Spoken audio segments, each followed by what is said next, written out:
নমস্কাৰ সকলোকে পুনৰবাৰ অন্য এটা ভিডিঅ'লৈ স্বাগতম জনাইছো। তোমালোকৰ যিসকলে এবাৰ এইচএছ সেকেন্ড ইয়াৰৰ ফাইনেল এক্সামিনেশ্যন দিবা তোমালোকৰ বাবে আজিৰ এইটো ভিডিঅ'ত তোমালোকৰ পলিটিকেল সায়েন্স কিতাপখনৰ এটা খুব ইম্পৰ্টেন্ট লেসন আন্তৰ্জাতিক সংগঠন এই লেসনটোৰ পৰা এই বৰ্ষৰ এক্সামত আহিবলগীয়া যিমানবোৰ সম্ভাৱ্য কমন কোৱেশ্চন আনসাৰ হ'ব পাৰে আজিৰ এই ভিডিঅ'টোত মই গোটেইবিলাক কোৱেশ্চন আনসাৰে আলোচনা কৰিম। সো তোমালোকে ভিডিঅ'টো অকনো স্কিপ নকৰাকৈ শেষলৈকে চাই থাকিবা।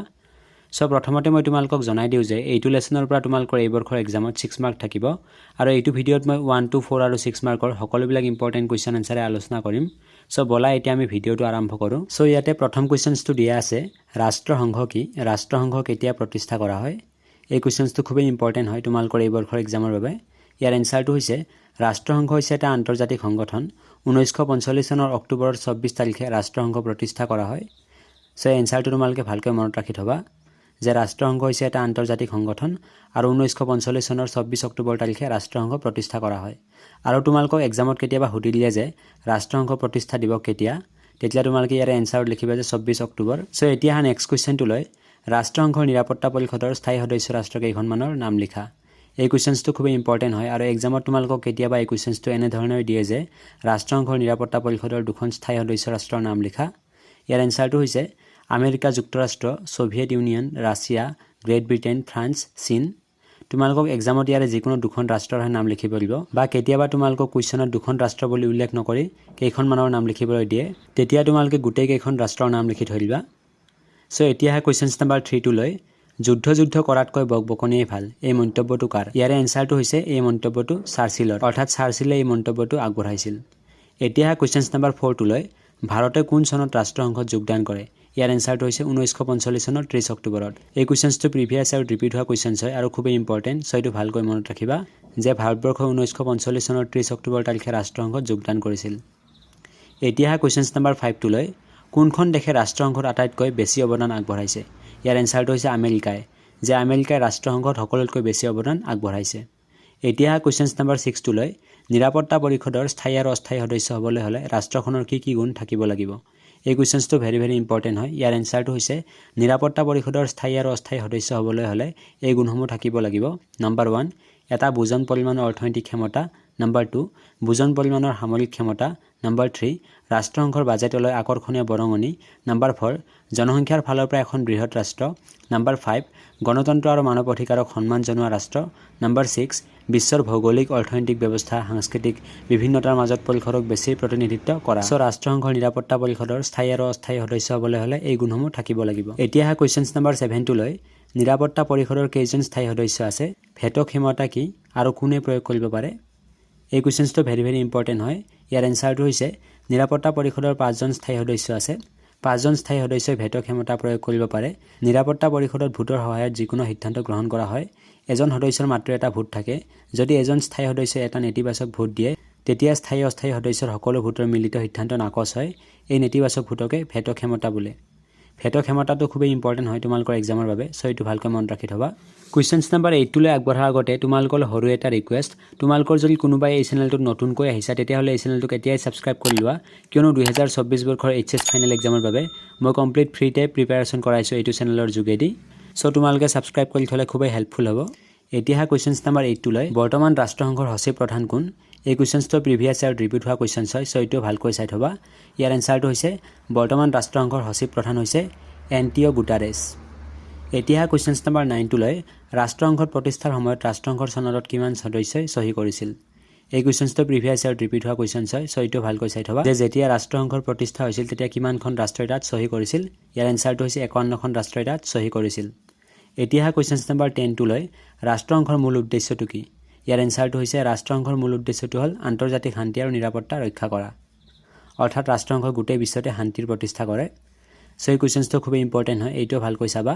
এতিয়া কুৱেশ্যন নম্বৰ 11 টো লৈ কোন তাৰিখে ৰাষ্ট্ৰসংঘ দিৱস পালন কৰা হয়? এই কুৱেশ্যনটো প্ৰিভিয়াছ আৰু বহুবাৰ আহি গৈছে, সো এইটো খুবেই ইম্পৰ্টেন্ট হয়। ইয়াৰ এনসাৰটো হৈছে 24 অক্টোবৰ দিনটো ৰাষ্ট্ৰসংঘ দিৱস হিচাপে পালন কৰা হয়। এতিয়া কুৱেশ্যন নম্বৰ 12 লৈ ৰাষ্ট্ৰসংঘৰ পৰিষদৰ প্ৰথমগৰাকী মহিলা অধ্যক্ষা কোন আছিল?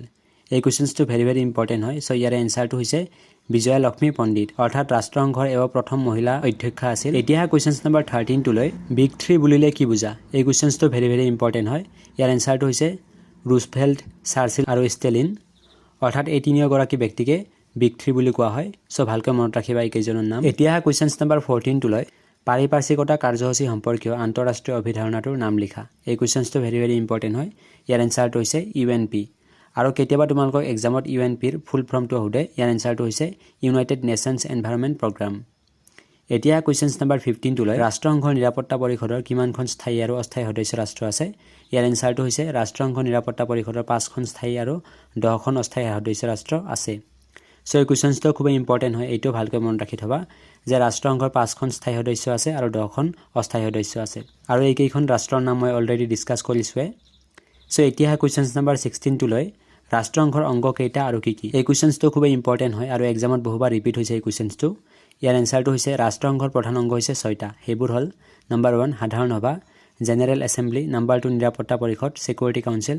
নম্বৰ 3 অৰ্থনৈতিক আৰু সামাজিক পৰিষদ economic and social council number 4 ন্যায়াৰক্ষী পৰিষদ ট্ৰাষ্টিশ্বিপ কাউন্সিল আৰু নম্বৰ 5 টো হৈছে আন্তৰ্জাতিক ন্যায়ালয় ইন্টাৰনেশ্যনেল কোৰ্ট অফ জাস্টিস আৰু নম্বৰ 6 টো হৈছে সেক্ৰেটাৰিয়েট অৰ্থাৎ সচিবালয় সো ৰাষ্ট্ৰসংঘৰ এই অংগ কেইটা খুব ইম্পৰ্টেন্ট হয় তোমালকে ভালকৈ চাই থবা এতিয়া কোৱেশ্চনছ নম্বৰ 17 টু লৈ সমগ্ৰ বিশ্বতে মানৱ অধিকাৰৰ সুৰক্ষাৰ হকে কাম কৰা দুটা এনজিঅ'ৰ নাম লিখা এই কোৱেশ্চনটো প্ৰিভিয়াছ আৰু ৰিপিট হোৱা কোৱেশ্চনছ হয় আৰু খুব ইম্পৰ্টেন্ট হয় সো এটো ভালকৈ চাই থবা ইয়াৰ এনসাৰটো হৈছে এমনেষ্টি ইন্টাৰনেশ্যনেল আৰু হিউম্যান ৰাইটছ ওয়াচ সো এই দুয়োটা এনজিঅ' খুব ইম্পৰ্টেন্ট হয় এই দুয়োটাই ভালকৈ চাই থবা এতিয়া কোৱেশ্চনছ নম্বৰ 18 টু লৈ এমনেষ্টি ইন্টাৰনেশ্যনেল কি এই কোৱেশ্চনটো ভেৰি ইম্পৰ্টেন্ট হয় ইয়াৰ এনসাৰটো হৈছে এমনেষ্টি ইন্টাৰনেশ্যনেল হল এটা বেচৰকাৰী আন্তৰ্জাতিক সংগঠন এই সংগঠনটোৰ মূল লক্ষ্য হল মানৱ অধিকাৰৰ প্ৰতি দেখুৱা অবাঞ্ছনীয় আচৰণ ৰোধ কৰা আৰু যিসকলৰ অধিকাৰ ভংগ কৰা হয় তেওঁলোকক ন্যায় প্ৰদান কৰা এমনেষ্টি ইন্টাৰনেশ্যনেল প্ৰতিষ্ঠা কৰা হৈছিল 1961 চনত লণ্ডনত এই সংগঠনটোৱে ৰাষ্ট্ৰসংঘৰ মানৱ অধিকাৰৰ সাৰ্বজনীন ঘোষণাপত্ৰত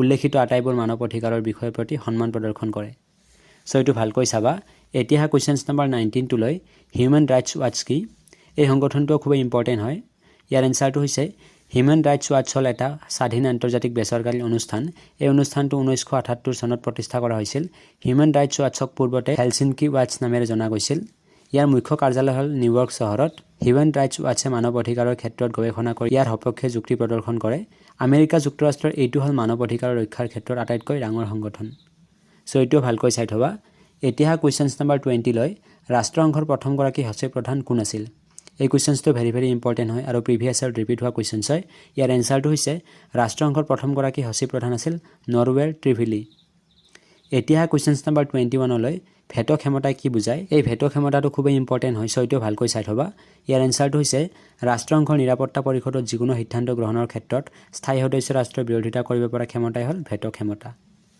এতিয়া কোৱেশ্চনছ নম্বৰ 22 লৈ ৰাষ্ট্ৰসংঘৰ নিৰাপত্তা পৰিষদৰ অস্থায়ী সদস্য ৰাষ্ট্ৰকেইখনৰ নাম লিখা ইয়াৰ এনসাৰটো হৈছে ব্ৰাজিল আৰু জাপান অৰ্থাৎ এই কোৱেশ্চনটো তোমালোকক এক্সামত এনেকৈ দিব পাৰে যে ৰাষ্ট্ৰসংঘৰ নিৰাপত্তা পৰিষদৰ দুখন অস্থায়ী সদস্য ৰাষ্ট্ৰৰ নাম লিখা তেতিয়া তোমালোকে এনসাৰত লিখিবা ব্ৰাজিল আৰু জাপান সো আজিৰ এই ভিডিওটো বহু বেছি লং হৈ যোৱাৰ বাবে মই আজিৰ এই ভিডিওটোত 4 আৰু 6 মাৰ্কৰ কোৱেশ্চন এনসাৰসমূহ আলোচনা নকৰো ইয়াৰে পৰৱৰ্তী ভিডিও অৰ্থাৎ পাৰ্ট 2 ভিডিওটোত মই 4 আৰু 6 মাৰ্কৰ যিমান বিলাক ইম্পৰ্টেন্ট কোৱেশ্চন এনসাৰ হ'ব পাৰে এইটো লেসনৰ পৰা গোটেইখিনি আলোচনা কৰিম সো তোমালোকে আজিৰ এই ভিডিওটো চাই যদি ভাল পাইছা তেতিয়া হল তোমালোকৰ বন্ধুবৰ্গলৈ ভিডিওটো শেয়াৰ কৰি দিবা আৰু অতি সোনকালে তোমালোকে পাৰ্ট 2 ভিডিও পাই যাবা সো আজিলৈকে এইখিনিয়ে থ্যাংক ইউ সো মাচ জয় এখন বন্দে মাতৰম